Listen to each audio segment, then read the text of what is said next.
What's up, YouTube? Stopping by again today. Hey, look, this video is going to be about the 4 stocks that I'm buying for this month.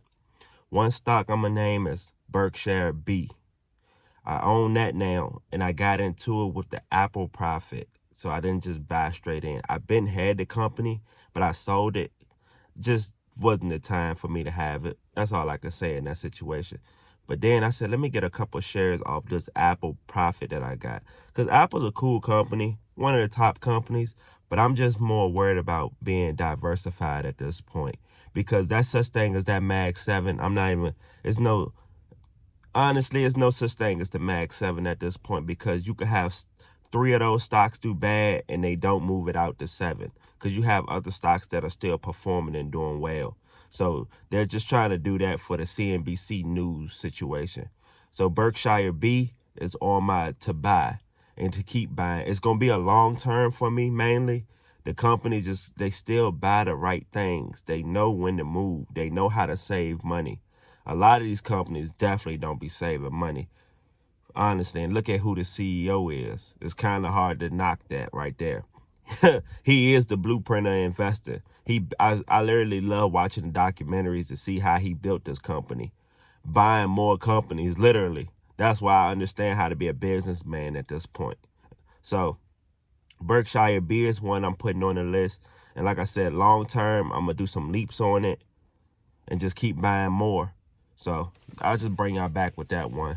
My second one on the list, it's going to be more of a, you already know, but between what happened with these tariffs, you couldn't have told me TSMC was going to go back to 180. You couldn't have told me Broadcom was going to go under 200. Last time I looked, Broadcom was at 190. I'm naming them both. I'm putting them both in the same situation, because I literally was going to do some leaps when Broadcom was at 170.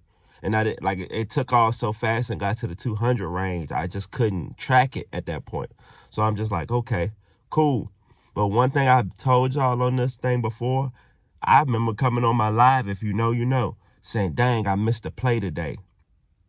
One thing about the market, it will give you another chance, but are you really ready? That's one thing about the market I'm noticing. Like right now with these tariffs and all this situation, I get that people know that tariffs are bad, him raising it up to 25%. It's his business move. Cool. But I can't control that. But I'm looking at, oh, dang, he's giving us buying power. Well, if you need to have buying power. If you have buying power right now, you can buy these dips. Is one of the opportunities? I'm asking. Is this one of the opportunities he's giving us to get rich? You have this moment right in your face. So that's why I was like, I got another chance at Broadcom and TSMC. Let's buy more. And I like TSMC's dividend. It's great. So be on the lookout for that.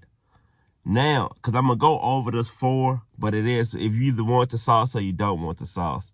My next one that I'm getting into, I owned a little bit, but I sold it.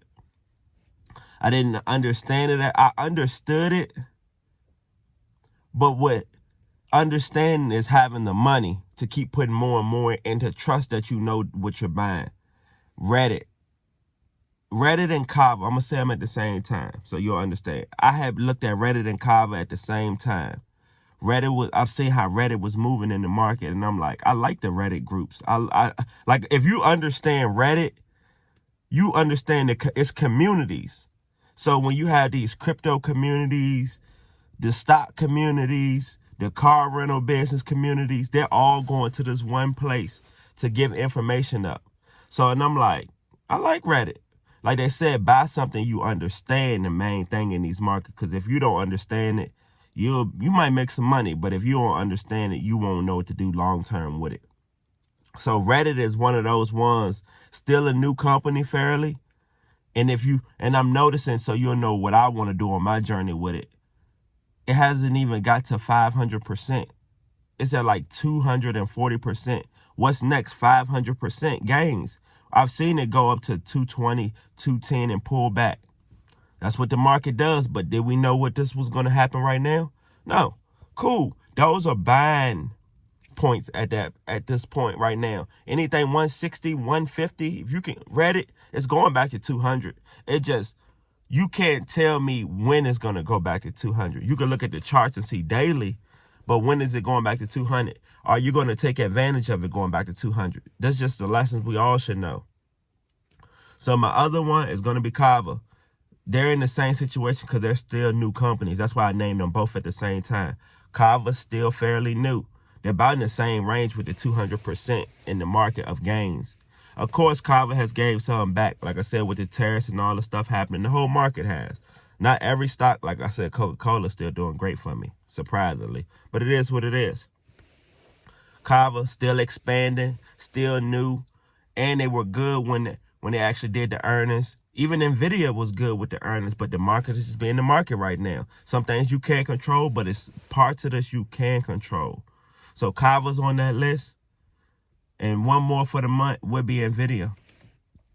For me to see Nvidia get down to 113 the other day and stay around this 115, 120 range, that's the only buying opportunity. Because I know it's going back to the minimum, and this just on minimum because we've seen it, 140. 140 is like we know it's up, and that's just a good number. But if you can get it at 120, 115, and lower than that, you better buy it. Because it's not going anywhere. They're the number one in their space. Of course, you got the little companies like I own, like Micron and stuff. But right now, Nvidia is the top dog. Nvidia is what moved. They're the ones doing the partnerships with the little companies. So for the rest of the month, we're just going to focus on those. Hey, and if you can lock in some profits, do it. Know how to move once you lock in those profits. But right now, I'm pretty sure you're not locking in the profits. So this is only buying the dips. That's why I said with that Apple profit, I had on, so you know what happened. I've been on Apple for 5-6 years at this point. And I'm just like, it's cool. But I see Berkshire B is still growing and growing at a good rate every year since I've seen it. Take some profit, keep going. What am I going to do from Berkshire B? Keep growing it for this month. Still going to keep growing it for long term. And doing the same. It's rinse and repeat. The market doesn't change. That's why you could talk about these same companies, but as long as you rinsing and repeating, some of these things are going to dry out. Like I say, this Mag 7 situation, some of these things are going to dry out. But as long as it's a good company, you don't have anything to worry about. But like, comment, subscribe. Tell me what you're buying for this month.